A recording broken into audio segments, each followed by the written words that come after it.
하나님의 은혜가 가입하지 않은 역사 속 아담들은 끊임없이 자신들이 상정하고 합의하고 정의한 그런 자신의 아름다움을, 잘남을 추구하고 그것을 자랑하고 싶어 해요. 그러한 인간들의 추구는 단지 외모뿐만이 아니라 사회적인 능력, 도덕성, 인간성, 선행 등 다방면에 걸쳐서 일어나요. 이 역사 속 아담들은 너나 할 것 없이 그들 속에 있는 두려움을 해소하고 뻥 뚫려 있는 공허를 무언가로든 메꾸어내야 하기 때문에 그래요. 사람들은 외로우면요, 그걸 어떤 방법으로든 그거는 풀어요. 근데 그 고독이라는 건 무엇으로도 메꿔지지가 않거든요. 그건 완전히 다른 거예요. 그렇기 때문에 그 고독은 모든 인간이 갖고 있어요. 태어나면서부터. 그걸 메꾸기 위해서 인간들은 그렇게 자기의 인생을 올인하는 거예요. 그래서 끊임없이 자기를 개발하고 자기의 능력을 쌓으며 자신의 외모를 가꿔요. 그도저도 안 되면 육신의 힘을 써서라도 자기의 비교 상대 우위라는 그 자리를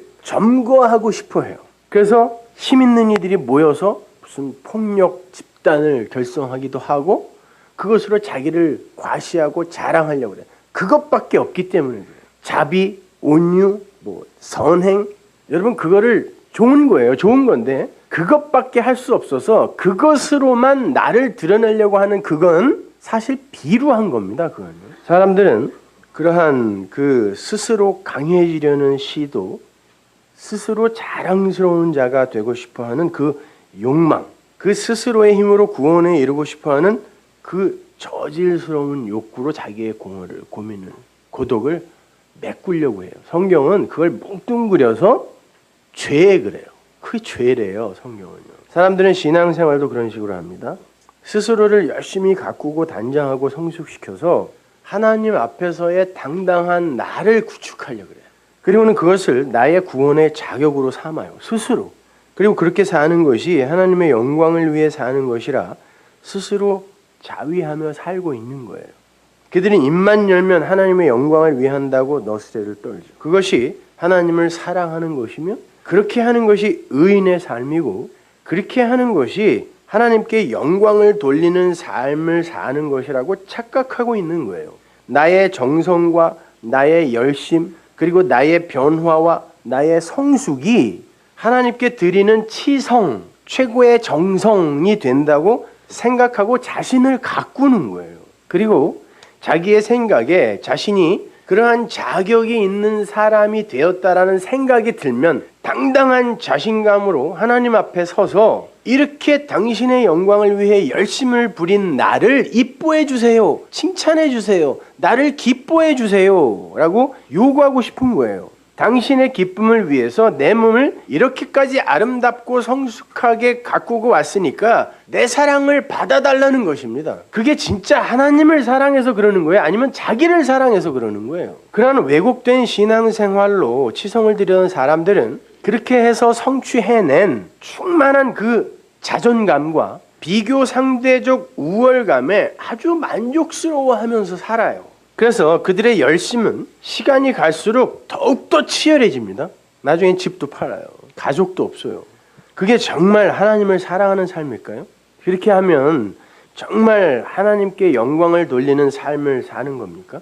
아니면 하나님의 사랑과 은혜를 알지 못해서 그분에게서 흘러내려오는 그 사랑과 그 은혜를 알지 못해서 스스로의 힘으로 자신들의 불안감을 해소하고 스스로의 구원을 쟁취하기 위해서 동분서주하는 아담들의 처절한 몸부림일까요?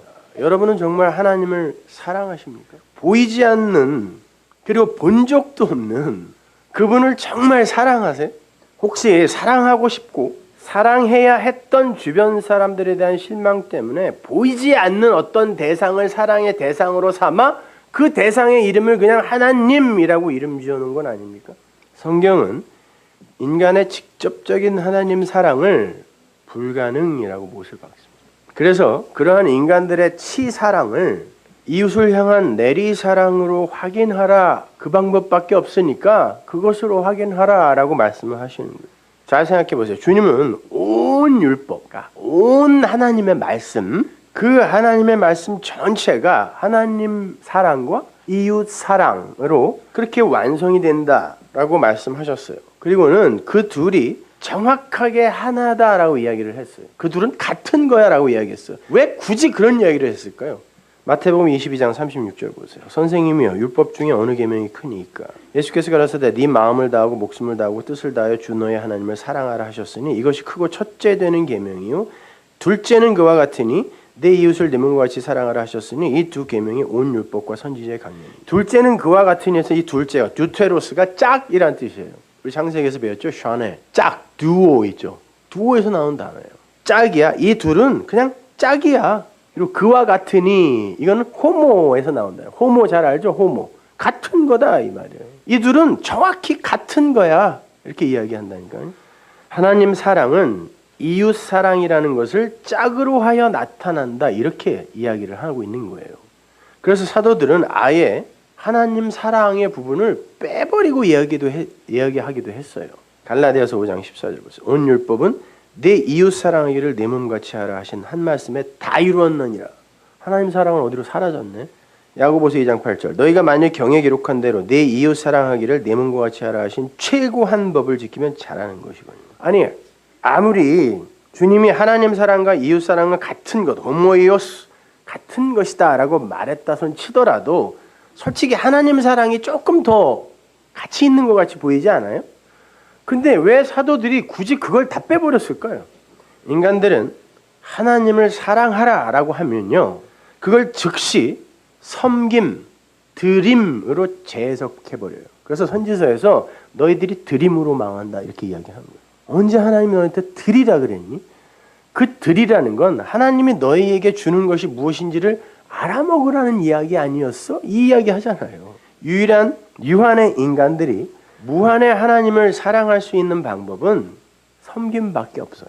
그들의 상식 수준에서 섬김밖에 없어요. 몸이 부서져라 섬겨주는 거예요. 그러면 이걸 사랑이라고 하죠? 라고 우기고 싶은 거예요. 그거밖에 할 수 있는 게 없으니까. 그리고 그 섬김의 도구는 당연히 우리에게 준 게 하나님 말씀 성경밖에 없으니까 율법이에요.